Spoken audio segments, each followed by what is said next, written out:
Supreme court ने हिंदू पैतृक संपत्ति के बंटवारे में पुरुषों की प्राथमिकता को सिरे से खत्म करते हुए एक बड़ा फैसला दिया है।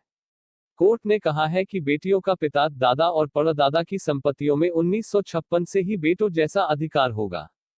बता दें कि 1956 में ही हिंदू उत्तराधिकार कानून लागू हुआ था। सुप्रीम कोर्ट के 3 जजों की बेंच ने पैतृक संपत्ति में बेटियों के हक पर फैसला देते हुए कहा है कि यह लैंगिक समानता हासिल करने की दिशा में बड़ा कदम है। हालांकि पीठ ने कहा कि इसमें देरी हो गई।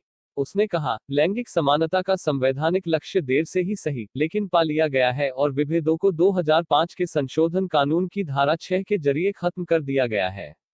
पारंपरिक शास्त्रीय हिंदू कानून बेटियों को हमवारिस होने से रोकता था, जिसे संविधान की भावना के अनुरूप प्रावधानों में संशोधनों के जरिए खत्म कर दिया गया है।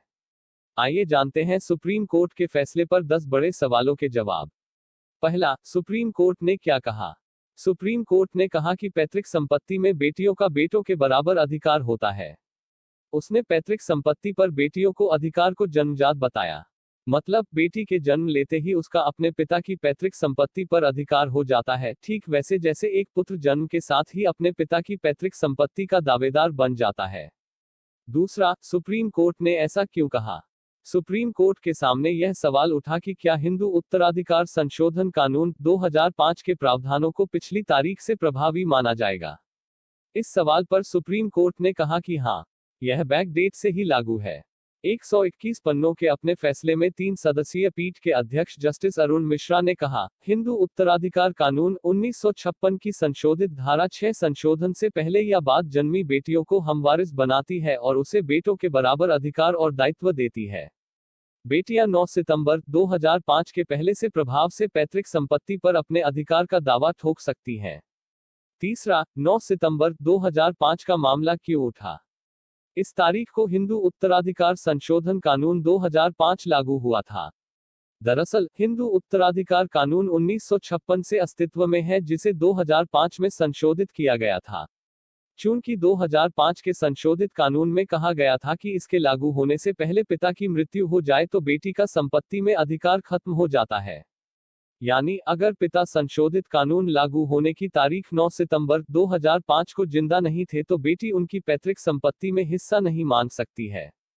चौथा, सुप्रीम कोर्ट के फैसले में वर्ष 1956 का जिक्र क्यों? जैसा कि ऊपर बताया गया है, हिंदू उत्तराधिकार कानून 1956 में ही आया था। अब सुप्रीम कोर्ट ने हिंदू उत्तराधिकार संशोधन कानून 2005 की धारा 6 की व्याख्या करते हुए कहा कि बेटी को उसी वक्त से पिता की पैतृक संपत्ति में अधिकार मिल गया जब से बेटे को मिला था, यानी साल 1956 से। पांचवा, द 20th of December 2004 का जिक्र क्यों?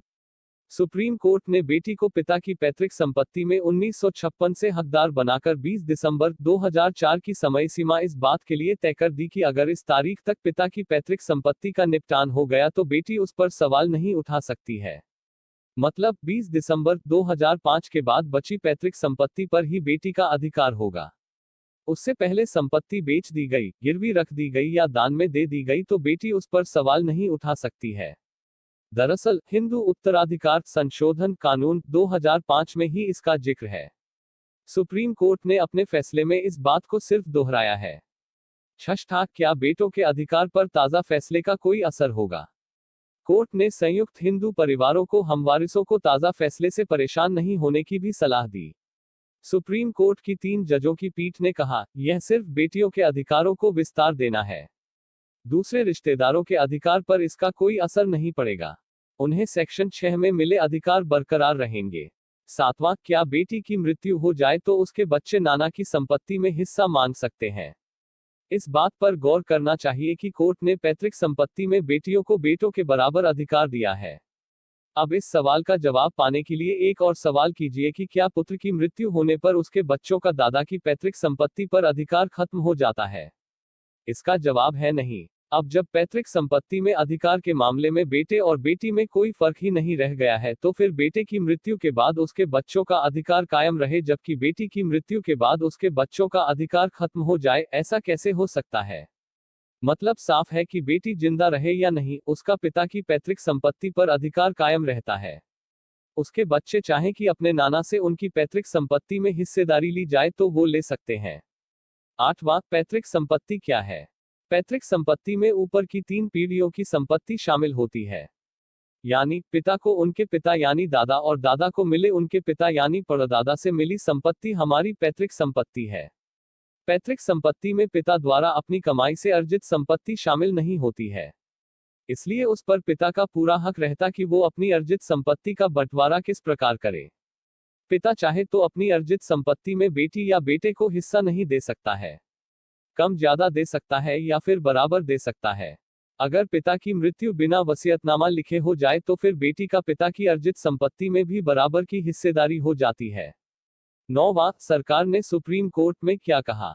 केंद्र सरकार ने भी सॉलिसिटर जनरल तुषार मेहता के जरिए पैतृक संपत्ति में बेटियों की बराबर की हिस्सेदारी का जोरदार समर्थन किया। केंद्र ने कहा कि पैतृक संपत्ति में बेटियों का जन्मसिद्ध अधिकार है।